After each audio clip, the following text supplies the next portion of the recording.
Para melhor entendimento, recomendo que assistam o capítulo 6, Memórias de Eternidade, Libertação da Mente.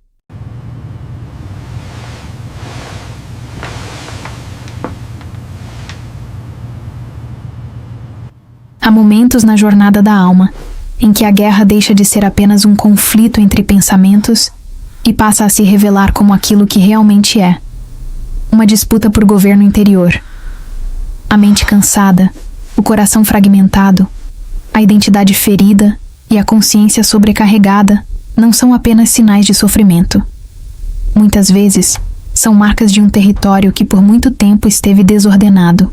E quando a desordem permanece por tempo demais, a alma começa a acreditar que aquilo é sua natureza, quando na verdade é apenas o ambiente em que ela aprendeu a sobreviver. Mas Yeshua não veio apenas para consolar sobreviventes. Ele veio para libertar cativos, restaurar identidades, curar feridas profundas e reconduzir a alma ao lugar de verdade que sempre existiu em Adonai. O Espírito do Senhor está sobre mim, porque me ungiu para evangelizar os pobres. Enviou-me a proclamar libertação aos cativos e restauração da vista aos cegos, a pôr em liberdade os oprimidos. Lucas 4:18. Existe uma diferença entre continuar vivendo e voltar a viver de verdade. Muitos continuam caminhando, falando, trabalhando, servindo, até adorando, mas por dentro ainda estão presos a regiões antigas de dor, medo, vergonha e confusão. Há correntes que não aparecem no corpo, mas apertam a mente. Há prisões que não têm muros visíveis, mas controlam os pensamentos, drenam a esperança, desorganizam os afetos e roubam da alma a capacidade de repousar. E é justamente por isso que a libertação não é um detalhe do Evangelho. Ela não é um acessório para alguns. Ela não é um tema periférico para pessoas consideradas mais complicadas. A libertação faz parte da obra redentora de Yeshua, porque a opressão, em diferentes níveis, atravessa a experiência humana desde a queda. Nem todos vivem o mesmo tipo de cativeiro. Nem todos carregam as mesmas brechas. Nem todos enfrentam as mesmas guerras. Mas todos, em alguma medida, precisam ser libertos daquilo que usurpou o governo da alma e tomou o lugar onde só o Espírito deveria reinar. Muitas pessoas foram ensinadas a pensar que libertação é apenas para casos extremos, para manifestações visíveis, para histórias dramáticas, para cenários onde o mal se expõe de forma incontestável. Mas a Escritura revela algo mais profundo e mais abrangente. Ela mostra que há prisões sutis, há enganos silenciosos, há fortalezas cultivadas em segredo, há pensamentos que se tornam altares e há hábitos internos que normalizam a opressão. Paulo escreve que as armas da nossa milícia são poderosas em Adonai para destruir fortalezas e levar cativo todo pensamento à obediência do Messias. 2 Coríntios 10, 4, 5. Isso significa que a batalha não começa apenas onde há escândalo. Ela começa onde há pensamentos fora do governo de Yeshua. E se todo pensamento precisa ser levado cativo, é porque a mente humana não é neutra. Ela é território espiritual. Ela responde ao que a alimenta, se inclina ao que a governa e se torna semelhante ao que contempla por tempo suficiente. É por isso que o processo de libertação é, ao mesmo tempo, espiritual, interior e profundamente necessário. Yeshua não liberta apenas expulsando o que oprime. Ele também reconstrói o que foi desorganizado. Ele não apenas remove as cadeias. Ele ensina a alma a viver sem elas. Ele não apenas silencia a voz do opressor. Ele faz a verdade voltar a ter som dentro da pessoa.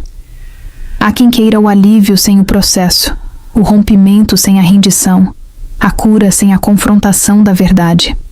Mas o caminho de Yeshua não é mágico, nem mecânico, nem superficial. É redentor. E toda redenção passa por alinhamento. Toda libertação verdadeira exige que o trono seja devolvido ao lugar correto. E porque o problema mais profundo nunca foi apenas a dor. O problema sempre foi o governo. Há almas que sofreram tanto, por tanto tempo, que confundiram suas feridas com sua identidade. Há pessoas que não dizem apenas "eu estou ferido". Elas passam a viver como se fossem a própria ferida. Não dizem apenas eu tive medo, passam a se definir por esse medo. Não dizem apenas eu fui rejeitado, passam a interpretar toda a relação a partir da rejeição. Assim nascem estruturas internas que se fortalecem com o tempo. A dor vira lente, o trauma vira idioma, a vergonha vira rotina, a autodefesa vira personalidade. E o que um dia surgiu como mecanismo de sobrevivência passa a funcionar como sistema de aprisionamento. A alma aprende a prever a dor antes que ela aconteça, a desconfiar do amor antes que ele se aproxime, a rejeitar a esperança antes que ela decepcione. Então, quando Yeshua se aproxima trazendo cura, a alma nem sempre responde com facilidade. Às vezes, ela treme. Às vezes, resiste. Às vezes, recua. Não porque não queira ser curada, mas porque se acostumou tanto com a prisão que a liberdade lhe parece vulnerável. Mas Yeshua conhece esse lugar. Ele não se assusta com a confusão humana. Ele não despreza a alma que se tornou complexa. Ele não recua diante do caos interior. Ao contrário, ele entra exatamente ali. Os evangelhos mostram que seu ministério tocava com frequência justamente aqueles que estavam em regiões de ruptura, homens dominados por espíritos imundos, mulheres curvadas há anos por enfermidades espirituais, pessoas isoladas, fragmentadas, desacreditadas, esgotadas. Ele não tratava o cativeiro como detalhe e não chamava a opressão de exagero emocional. Ele discernia o que aprisionava e agia com autoridade. Quando encontrou o homem gadareno, não negociou com a escuridão, confrontou-a. Quando libertou aquele homem, a evidência não foi apenas a cessação da manifestação, mas o retorno do juízo, da dignidade e da presença. O texto diz que ele estava assentado, vestido e em perfeito juízo. Marcos 5,15. Esse é um retrato poderoso da libertação verdadeira. A alma volta a ocupar seu lugar com ordem, consciência e dignidade restaurada. É preciso dizer com clareza que todos precisam do processo de libertação porque todos, de alguma forma, passaram pela formação em um mundo caído. Todos aprenderam mentiras antes de discernirem a verdade. Todos foram expostos a padrões desordenados, vínculos feridos, expectativas distorcidas e sistemas de pensamento que não nasceram do espírito. Alguns carregam prisões mais explícitas. Outros, cativeiros mais refinados. Alguns têm batalhas que gritam. Outros, opressões que sussurram. Mas ninguém atravessa a história humana sem precisar que Yeshua desfaça algo, cure algo, alinhe algo e liberte algo. Há quem precise ser livre de impulsos autodestrutivos. Há quem precise ser livre da culpa crônica. Há quem precise ser livre da sedução do controle. Há quem precise ser livre da compulsão por aprovação. Há quem precise ser livre do medo, do torpor, da acusação, da confusão, da religiosidade endurecida, da autossuficiência, da ansiedade que governa, do ressentimento que intoxica, das fantasias que sequestram, dos pactos emocionais com o passado, das palavras internalizadas como sentença, da mentira repetida até virar convicção. O processo de libertação em Yeshua não humilha a alma. Ele a desmascara para salvá-la. Há uma diferença entre acusação e revelação.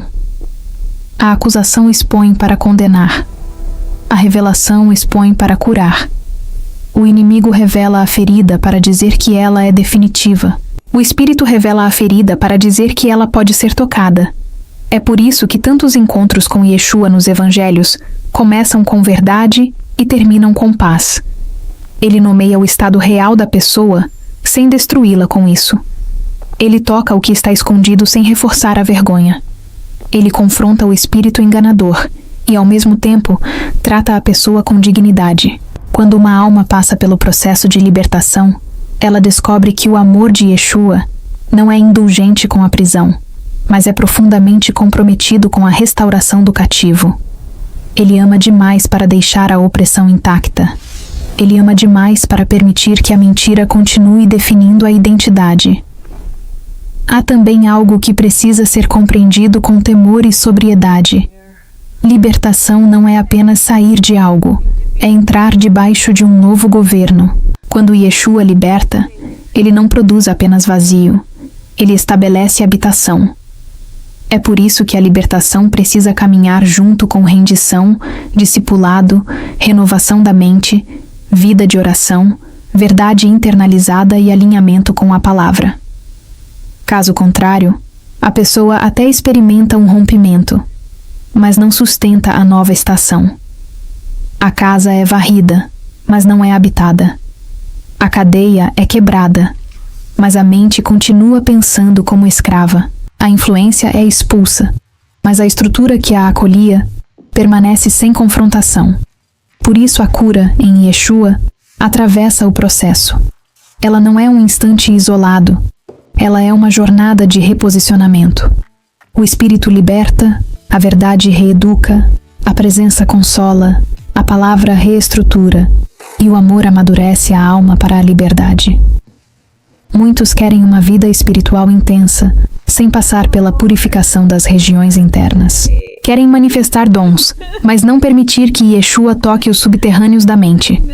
Querem sensibilidade espiritual, mas não submissão. Querem experiências, mas não cruz. Querem autoridade, mas não quebrantamento. No entanto, o reino de Adonai não se firma em territórios onde o ego ainda ocupa o centro. O maior milagre não é apenas ver o invisível, é deixar que Yeshua governe o interior. Porque o que não é governado pelo Espírito se tornará terreno vulnerável para outros governos. E foi por isso que o capítulo anterior precisou expor a guerra da mente. Para que agora fique claro que a restauração da alma só se torna plena quando a libertação abre caminho e Yeshua ocupa o trono. Não se trata apenas de sentir-se melhor. Trata-se de ser governado corretamente. O processo de libertação muitas vezes começa quando a alma se cansa de repetir os mesmos ciclos. Há um momento em que a pessoa percebe que não está apenas vivendo dificuldades normais da existência. Ela está sendo puxada por padrões que se repetem com precisão estranha. Os mesmos medos, as mesmas quedas, as mesmas sabotagens, os mesmos vínculos tóxicos, as mesmas reações exageradas, os mesmos impulsos que contradizem o que ela deseja no secreto. É nesse ponto que o espírito começa a iluminar não apenas o comportamento, mas a raiz. E a raiz quase sempre toca o lugar do governo. O que exatamente está reinando ali? Qual voz foi autorizada? Qual dor foi entronizada? Qual mentira foi aceita como verdade?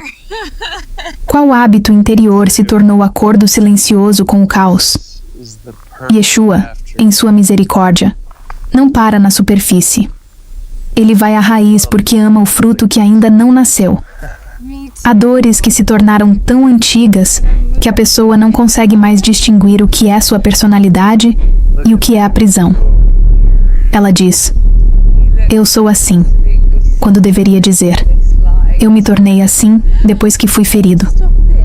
Ela chama de identidade aquilo que nasceu como defesa. Chama de temperamento aquilo que cresceu como fortaleza.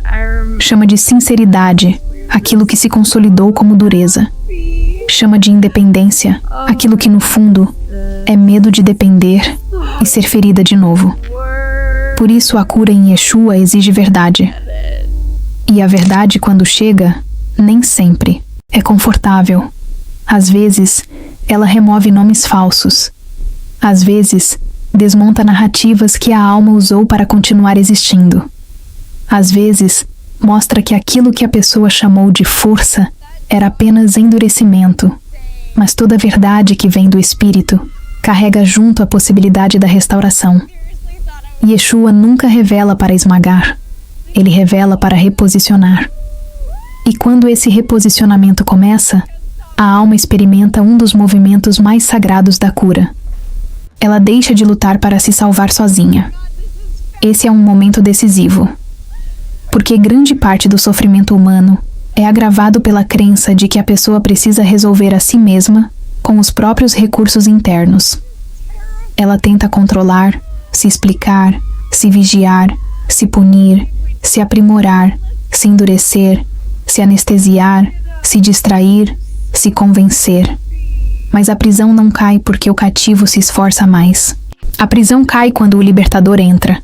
É por isso que o Evangelho não é uma mensagem de autoaperfeiçoamento, é uma mensagem de redenção. Yeshua não veio ensinar a alma a suportar o cativeiro com mais elegância. Ele veio abrir as portas e conduzi-la para fora. Se, pois, o Filho vos libertar, verdadeiramente sereis livres. João 8,36.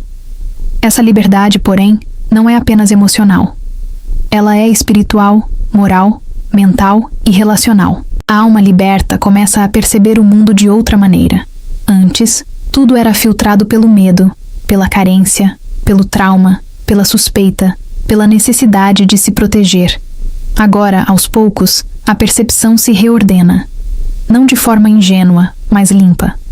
A pessoa passa a distinguir entre discernimento e paranoia, entre prudência e fechamento, entre zelo e rigidez, entre sensibilidade espiritual e hipervigilância. O espírito começa a ensinar a alma a reconhecer a voz da verdade no meio do ruído. E esse aprendizado é parte da cura. Porque não basta que a influência enganadora cesse. É preciso que a mente seja treinada a não acolher novamente o que a aprisionava. A liberdade precisa ser habitada. A restauração precisa ser cultivada. A paz precisa ser guardada. Muitos não entendem que libertação também é cura do imaginário. A mente humana contempla, organiza, antecipa, cria cenários, interpreta sinais. Quando esse espaço foi tomado por medo, sedução, culpa ou opressão, a imaginação deixa de servir à esperança e passa a servir ao engano. A pessoa imagina o pior, revê as mesmas cenas internas, alimenta fantasias de destruição, se projeta em fracasso, dramatiza rejeições, ensaia diálogos de defesa, revisita ofensas, constrói labirintos. E tudo isso a desgasta mesmo quando nada externo está acontecendo.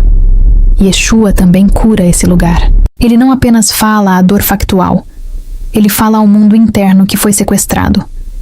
Ele devolve simplicidade à mente. Ele restitui espaço ao silêncio.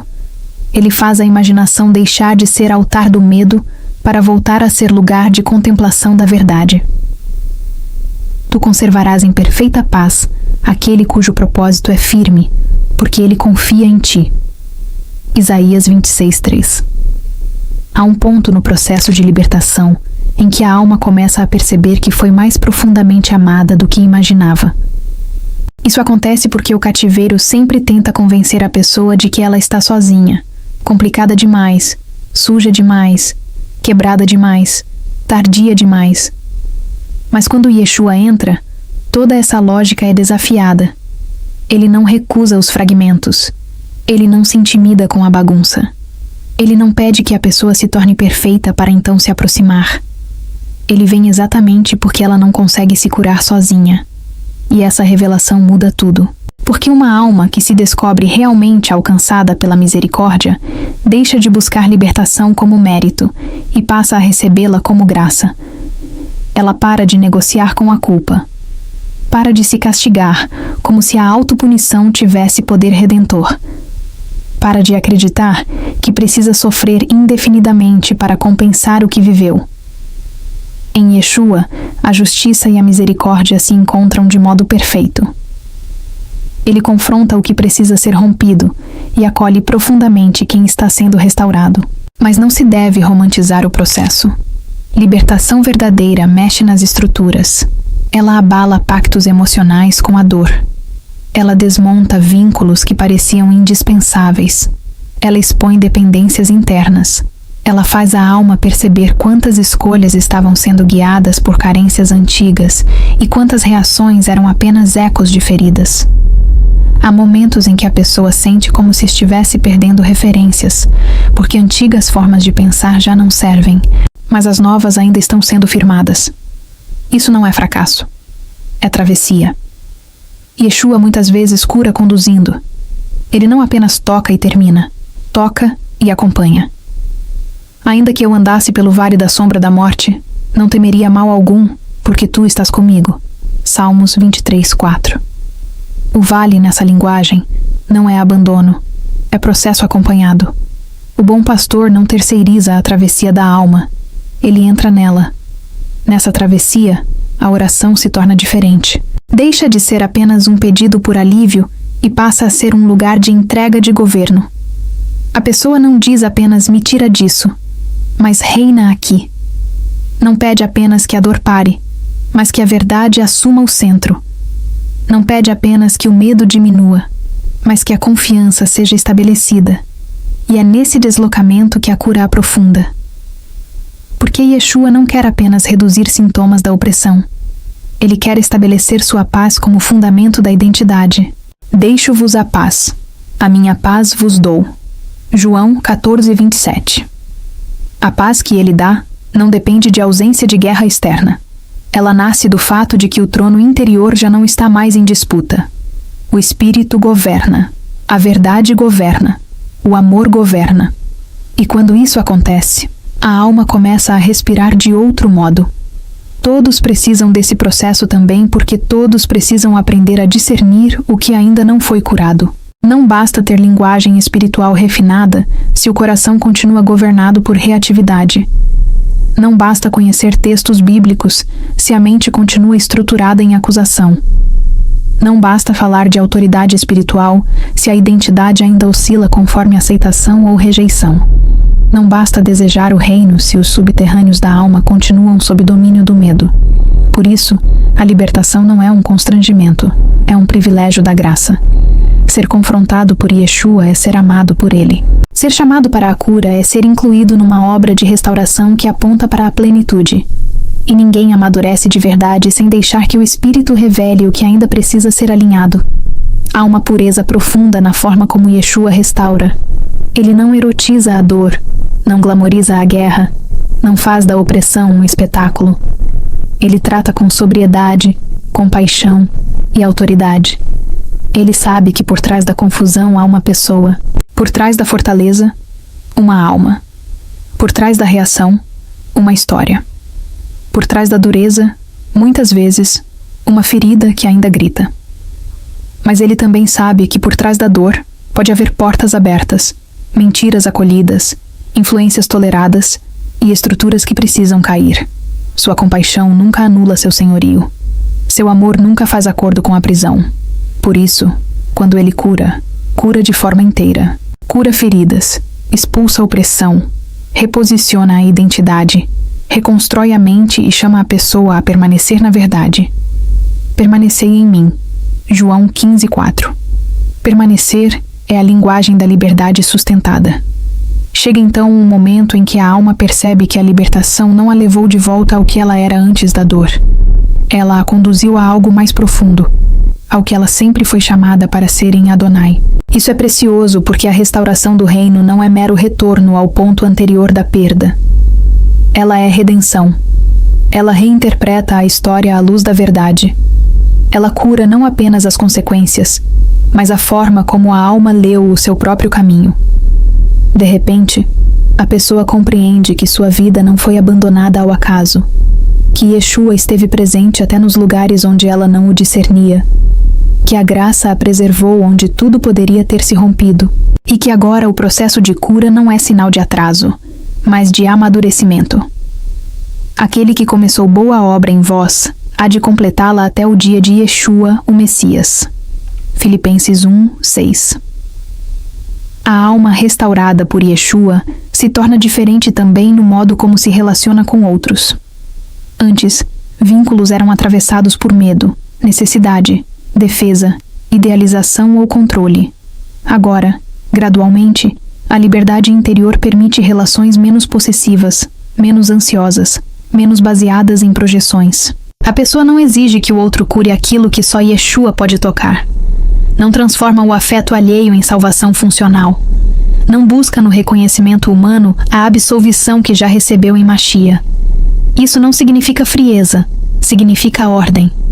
A cura em Yeshua devolve às relações a possibilidade da verdade. E isso é milagre também, porque uma alma cativa ama de modo confuso.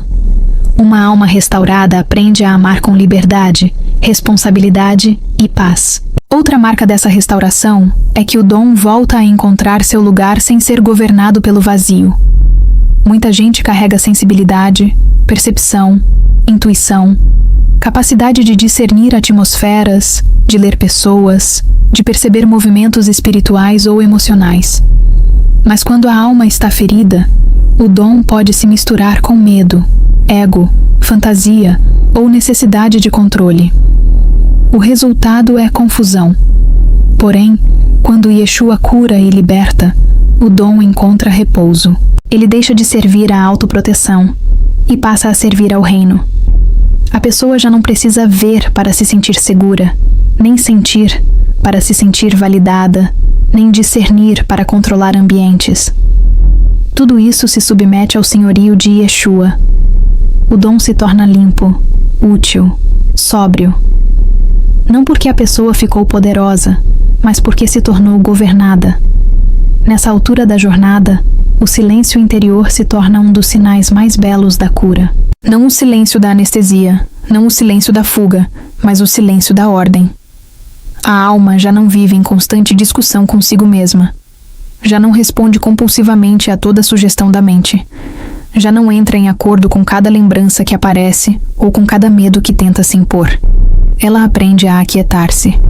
Aquietai-vos e sabei que eu sou Yahweh. Salmos 46:10. Esse versículo deixa de ser apenas uma exortação bonita e se torna experiência real. Porque quando Yeshua assume o governo, a alma percebe que não precisa produzir sua própria salvação, nem sustentar o mundo com seus mecanismos de controle. Ela pode confiar. E confiança é um dos frutos mais profundos da libertação. É importante dizer que esse processo não elimina totalmente a necessidade de vigilância. A cura não torna a pessoa ingênua. Ao contrário, ela a torna lúcida. A alma restaurada passa a perceber com mais rapidez quando uma antiga mentira tenta voltar, quando um padrão do passado tenta se reorganizar, quando um gatilho quer reacender reações antigas, quando uma atmosfera de acusação se aproxima. Mas agora há discernimento. E a autoridade sóbria. A pessoa não entra em pânico diante da guerra porque já conhece o libertador. Não se desespera diante da lembrança porque já foi tocada pela verdade. Não se identifica automaticamente com a antiga prisão porque sua identidade está sendo consolidada em Yeshua. Resisti ao diabo e ele fugirá de vós. Tiago 4:7. A resistência sóbria é parte da maturidade dos que foram libertos. Também por isso, a libertação não pode ser separada da cruz. A cruz é o lugar onde a lógica do ego, da autossuficiência, do mérito e do domínio próprio absoluto é desmantelada. A mente humana, quando não rendida, a quer sempre salvar-se por algum caminho alternativo: esforço, desempenho, imagem, dureza, fuga, misticismo, ativismo, conhecimento, controle. Mas a cruz diz que a vida nasce da rendição. Diz que a força de Adonai se aperfeiçoa na fraqueza. Diz que o trono pertence ao Messias, não ao ego. E toda libertação verdadeira é, em algum nível, uma aplicação da cruz sobre regiões onde a carne ainda queria governar. Por isso o processo pode doer, mas é uma dor redentora. É a dor da mentira sendo removida. A dor do falso eu perdendo espaço. A dor do caos cedendo lugar à ordem do reino. No fundo, a cura em Yeshua sempre aponta para a reconciliação com a verdade original. A alma vai descobrindo que não nasceu para viver em estado constante de fragmentação. Não nasceu para ser governada por medo. Não nasceu para repetir para sempre as mesmas prisões. Não nasceu para ser casa de vozes estranhas. Foi criada para ser habitada pela presença, alinhada pela verdade e conduzida em amor. Restitui a minha alma. Salmos 23:3. Não é apenas uma frase devocional. É uma promessa de governo restaurado. E quando a alma é restituída, o que se vê não é perfeição instantânea, mas direção correta. Ela não volta ao caos como antes. Ela reconhece o caminho. Ela conhece o pastor. Ela aprende a voltar rapidamente para o lugar da presença. Por isso, este capítulo se encerra afirmando com clareza aquilo que o Espírito vem desenhando ao longo de toda a jornada. A cura da alma acontece em Yeshua, e ela passa pelo processo de libertação. Não como moda espiritual, não como espetáculo, não como exagero, não são apenas palavras bonitas ou positivas. A libertação da mente nasce na cruz, na obra necessária da graça, sobre tudo aquilo que foi tocado pela queda. Todos precisam desse processo, porque todos precisam que Yeshua governe onde antes havia desordem. Todos precisam que a verdade entre onde a mentira fez morada. Todos precisam que o amor expulse o medo. Todos precisam que as fortalezas caiam, que os pensamentos sejam alinhados, que as influências estranhas percam o direito, que a mente aprenda a descansar e que a identidade seja restaurada diante de Adonai. Alguns chamarão isso de cura, outros de libertação, outros de alinhamento. Mas no centro de tudo está a mesma realidade: Yeshua retomando o interior humano para si. E quando ele faz isso, o passado já não tem a última palavra. A acusação já não tem a última palavra. O trauma já não tem a última palavra. A opressão já não tem a última palavra. O medo já não tem a última palavra. O último som pertence ao Cordeiro que liberta, cura, reposiciona e governa. E pertence ao Messias que entra nas regiões mais escuras da alma e acende ali a luz da verdade. Pertence àquele que não apenas visita a ruína, mas a transforma em morada de paz. A alma que passa por esse processo começa a se reconhecer de novo, não por nostalgia, não por autoafirmação, mas porque Yeshua, com paciência e autoridade, a conduz de volta ao centro. E no centro não há confusão, no centro há presença, no centro há verdade, no centro há governo, no centro há paz. Então a alma compreende que sua jornada não foi interrompida pela guerra, foi refinada nela. Compreende que a libertação não foi um desvio do caminho espiritual, mas parte essencial dele. Compreende que a cura não significou apagar sua história, mas redimi-la. E compreende, enfim, que ser restaurada não é voltar a ser quem era antes de ser ferida, e sim tornar-se, pela graça de Yeshua, quem sempre foi chamada a ser diante de Adonai. É ali que o coração repousa. É ali que a mente se aquieta. É ali que o chamado amadurece. É ali que a alma finalmente encontra descanso. E esse descanso não é o fim da jornada. É o começo da verdadeira vida sob o senhorio do Messias. Ore comigo. Baruch atah Adonai, Eloheinu, Melech haolam. Nós te louvamos e agradecemos pela tua presença transformadora que, com amor e misericórdia, restaura nossas almas e traz verdadeira libertação. Hoje, reconhecemos que a verdadeira liberdade não vem da ausência de luta, mas do teu governo sobre nossas vidas. Adonai, que possamos ser sensíveis ao teu Espírito, permitindo que ele reine em nosso interior, trazendo paz, cura e reconciliação com a verdade que só tu podes oferecer. Agradecemos por nos ensinar que a libertação não é apenas uma fuga da dor, mas um profundo processo de alinhamento com o teu propósito eterno. Que possamos viver com corações rendidos, permitindo que o teu amor expulse o medo e que a tua verdade transforme as mentiras que têm aprisionado nossa mente. Senhor, que o teu Espírito Santo governe nossos pensamentos, emoções e ações. Que possamos, como as tribos de Israel, aprender a discernir os tempos e os ciclos divinos, sabendo que, mesmo nas adversidades, há uma promessa de restauração e felicidade em ti. Liberta-nos de todo o cativeiro interior e ajuda-nos a viver em plena comunhão contigo, como filhos amados e curados. Nós te entregamos, Adonai, cada área de nossas vidas que ainda carece da tua intervenção. Que o teu trono seja ocupado por ti e que, ao seguir o teu caminho, possamos experimentar o verdadeiro descanso da alma, o descanso que vem do teu governo. Em nome de Yeshua, te agradecemos por tudo que tens feito e por tudo o que ainda farás. Amém.